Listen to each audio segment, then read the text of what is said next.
নমস্কাৰ প্ৰিয় দৰ্শক, মই সবিতা আৰু আপোনালোকে চাই আছে আমাৰ YouTube channel SK creators kitchen.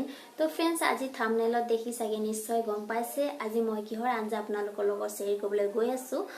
আজি মই আপোনালোকৰ লগত শ্বেয়াৰ কৰিম ভাতকেৰেলা, আলু আৰু সয়াবিনৰ ভাজি। তো ভাতকেৰেলা, সয়াবিন, আলু ভাজি মই কেনেকৈ প্ৰস্তুত কৰিছো সেইখিনি ভিডিও আপোনালোকৰ লগত অকণমান শ্বেয়াৰ কৰিবলৈ গৈ আছো। তো আপোনালোকে ভিডিওটো শেষলৈকে চাব বুলি আশা কৰিছো। Hey friends, এয়া চাওক মই কি বস্তু লৈছো সেইখিনি আমি প্ৰথমে চাই লওঁ। ফ্ৰেণ্ডছ, ইয়াতে মই গোটেইখিনি ৰেডি কৰি লৈছো। জাষ্ট ইয়াত সয়াবিন হে নাই, পিছত মই এড কৰিম। আৰু সয়াবিন মই গৰম পানীত তিয়াই থৈ তাৰ পাছত আপোনাৰ ফ্ৰাই কৰি লওঁ, তাৰ পাছতহে মই বনাম। তো প্ৰথমে আমি কি লৈছো চাওঁ। এফালে মই লৈছো ইয়াতে ভাতকেৰেলা মই ডাঙৰ ডাঙৰকৈ কাটি লৈছো। চাওক, এটা ভাতকেৰেলা মই 4ডোখৰ কৰি তাৰে 2ডোখৰ কৰি লৈছো। 4ডোখৰ এনেকৈ মাজত কাটি দিছো। তো লগতে লৈছো আলু ডাঙৰ ডাঙৰকৈ কাটি লৈছো, ইমান ডাঙৰো নহয় পিছে। আৰু লগত লৈছো বিলাহীটো অলপ বেছিকৈ দিলে খুব ভাল আৰু ইয়াৰ কাৰণে। আৰু লৈছো পিয়াজ। ফ্ৰেণ্ডছ, ইয়াতে মই পিয়াজ চাওক অলপ ডাঙৰ সাইজে কাটি লৈছো। আনকালে মই সৰু সৰু কাটো, আজি অকমান ডাঙৰ সাইজে কাটি লৈছো। আৰু ইয়াতে লৈছো আদা পেষ্ট লৈছো, পেষ্ট মানে থেতেলিয়াই লৈছো। আৰু লগতে লৈছো নহৰু, তাৰ পাছত লৈছো কেঁচা জলকীয়া। সেইটো অপচনেল হয়, যদি আপোনালোকে জলকীয়া খাই বেয়া পায় তেতিয়াহলে নিদিলে হ'ব। তো ফ্ৰেণ্ডছ, তো প্ৰথমে বলক এইখিনি বনাই লওঁ আৰু চাই লওঁ ভিডিওটো শেষলৈকে চাব বুলি আশা কৰিছো। আৰু কেৰাহী গৰম হৈ গৈছেগে, ইয়াতে মই মিঠাতেল অকমান দি দিছো। যিহেতু মই ভাতকেৰেলাখিনি ফ্ৰাই কৰি লওঁ। প্ৰথমে ভাতকেৰেলা আৰু আলু আৰু সয়াবিন তিনিটা বস্তু আমি ফ্ৰাই কৰি লওঁ। তেল ভালকৈ গৰম হৈ গ'ল। মই ইয়াতে এতিয়া যিখিনি ভাতকেৰেলা মই কাটি থৈছিলোঁ সেইখিনি মই ইয়াত দি দিম।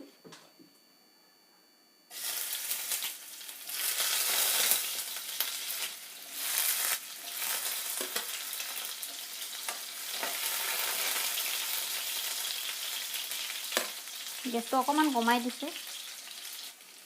ইয়াতে মই অলপ হালধি এড কৰিম, কাৰণ কালাৰটোৰ কাৰণে। পিছতো দিম বাৰু। আৰু এইখিনি ভালকৈ মিক্স কৰি ল'ম।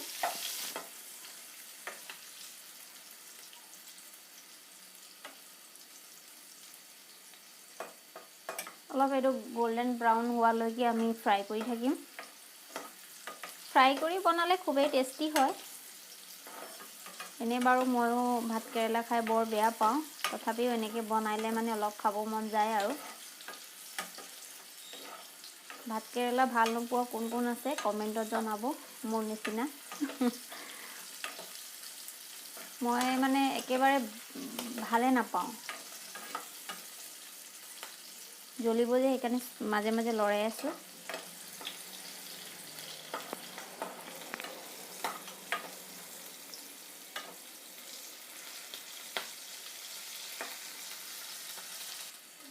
ফ্ৰাই হৈ গ'ল, এইখিনি ওলাই লৈছোঁ মই।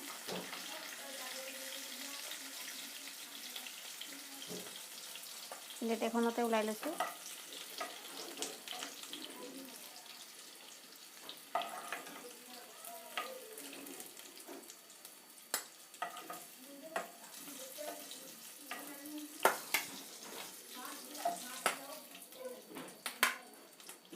আৰু লগতে মই ইয়াতো আলু ফ্ৰাই কৰি লৈছোঁ।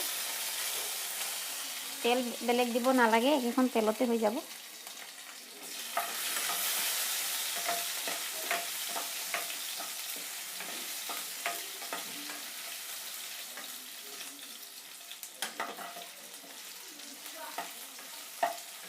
হালধিও নিদিওঁ, অথনি দিয়া আছে, হৈ যাব।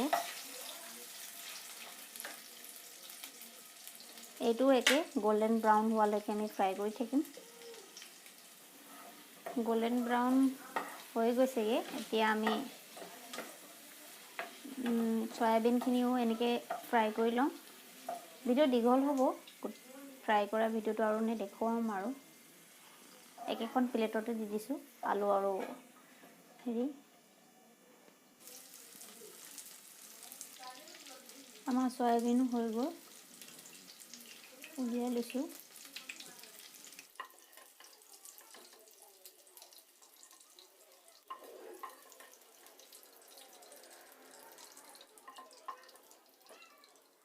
এতিয়া একো তেল চেল এড নকৰোঁ, যিমানখিনি থাকি গৈছে সিমানখিনি তেলতে দি দিম পিঁয়াজ।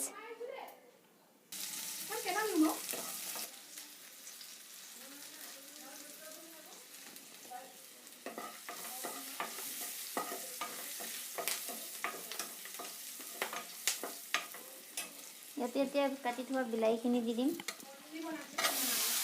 এই ভিডিঅ' বনাইছোঁ।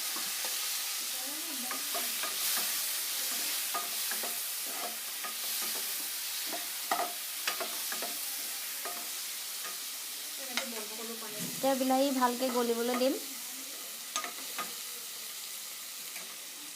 ইয়াতে মই আদা অথনি যিখিনি খুন্দি থৈছিলোঁ সেইখিনি আদা দি দিছোঁ, আৰু লগতে নহৰু, আৰু লগতে অথনি কাটি থোৱা কেঁচা জলকীয়া। এতিয়া গোটেইখিনি ভালকৈ মিক্স কৰি লওঁ প্ৰথমে।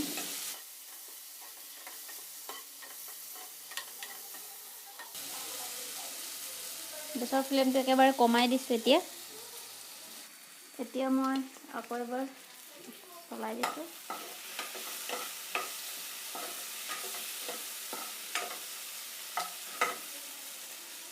ঢাকি দিছোঁ খন্তেক সময়, 5 মিনিটৰ কাৰণে ঢাকি দিছোঁ। 5 মিনিট হৈ গৈছেগৈ, আকৌ এবাৰ চলাই লৈছোঁ। বিলাহী এতিয়ালৈকে গলিয়ে যোৱা নাই। আকৌ এবাৰ ঢাকি দিছোঁ, সিজাই নাই ভালকৈ। আকৌ এবাৰ চাই লৈছোঁ।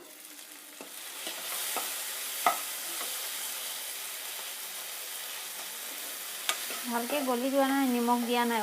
মই পাহৰি থাকিলোঁ নিমখ দিবলৈ। নিমখ আছে দিবলৈ, নিমখ এড কৰিছোঁ। এতিয়াহে সোনকালে গলিব। আৰু ইয়াতে মই অকণমান গৰম পানী কৰি লওঁ চব্জিত দিবলৈ। গৰম পানী দিলে ভাল ঠাণ্ডা পানীতকৈ।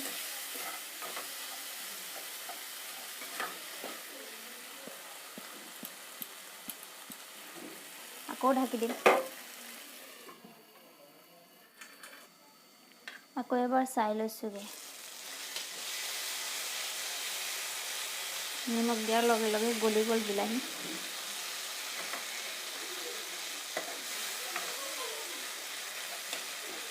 আকৌ ঢাকি দিম আৰু অলপ ভালকৈ গলিব।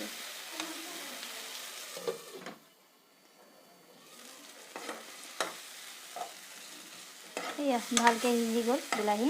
এইফালে পানীও আমাৰ গৰম হৈ আছে।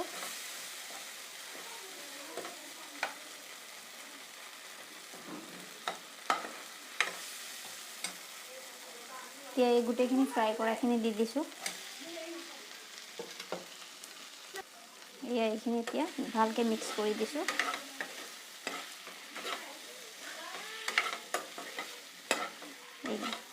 এনেকৈ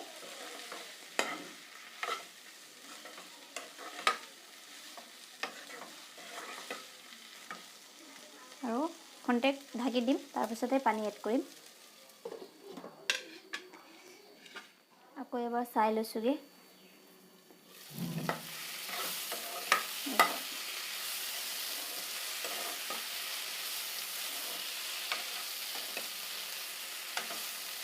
ইয়াত মই জিৰা গুড়ি দিয়াই নাই, জিৰা গুড়ি 1 চামুচ দি দিছোঁ।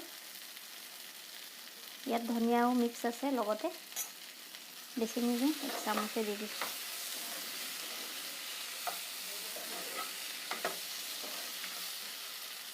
খন্তেক ঢাকি দিছোঁ।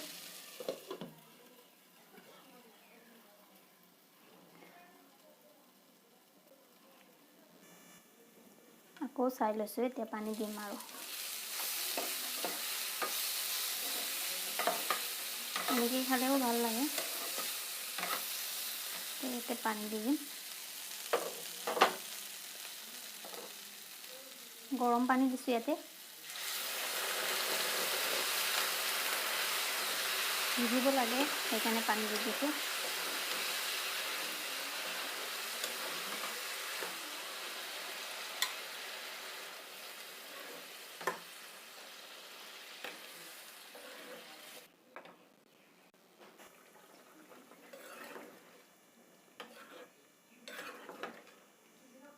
ৰস কিমান লাগে আপোনালোকে নিজে আন্দাজমতে দিব, মই বেছি ৰস দি নিদিওঁ। অলপ সিজিবলৈহে দিছোঁ এইখিনি আৰু অকণমান দি দিওঁ যেতিয়ালৈকে সিজে এতিয়া অলপ সময় ঢাকি দিওঁ সিজি থাকক আৰু ভালকৈ গেছৰ ফ্লেমটো মই বঢ়াই দিছোঁ এতিয়া এবাৰ চাই লৈছোঁগৈ ৰসটো কিমান হ'ল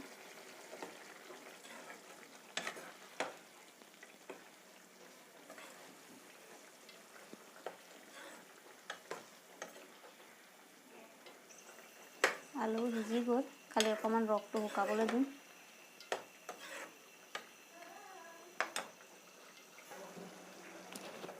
আৰু অকণমান শুকাবলৈ দিলে আমাৰ হৈ যাব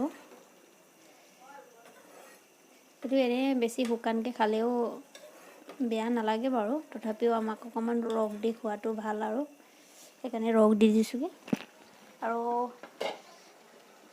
5 মিনিটমান ঢাকি দিম তাৰপিছত হৈ যাব 5 মিনিট হৈ গ'ল এতিয়া চাই লৈছোঁ হ'ল যদি এতিয়া অফ কৰি দিম গেছ হৈ গ'ল চব্জি বহুত টেষ্টি বনিছে নিচিনা লাগিছে আপোনালোকে ৰুটিৰ লগতো খাব পাৰিব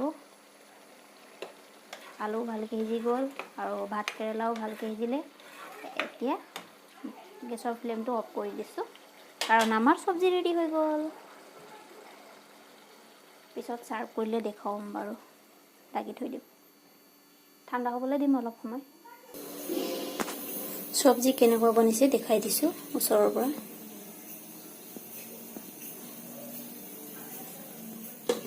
ফ্ৰেণ্ডছ আমাৰ চব্জি ৰেডি হৈ গ'ল এতিয়া মই ইয়াত দেখাই দিছোঁ কেনেকুৱা বনিছে এয়া চাওক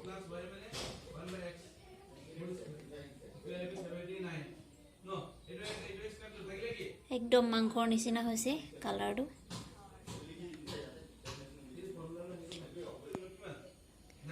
ফ্ৰেণ্ডছ যদি আপোনালোকে এনেকৈ বনাই খোৱা নাই তেতিয়াহ'লে নিশ্চয় এবাৰ ট্ৰাই কৰি চাব একচুৱেলি ময়ো ভাত কেৰেলা ইমান ভাল নাপাওঁ তো এনেকৈ বনাই খালে অলপ খাব মন যায় আৰু সেইকাৰণে এনেকৈ বনালোঁ তো ভাবিলোঁ আপোনালোকৰ লগতো ভিডিঅ'টো শ্বেয়াৰ কৰি দিওঁ তো আজিৰ ভিডিঅ'টো চাই কেনে পালে জনাবলৈ নাপাহৰিব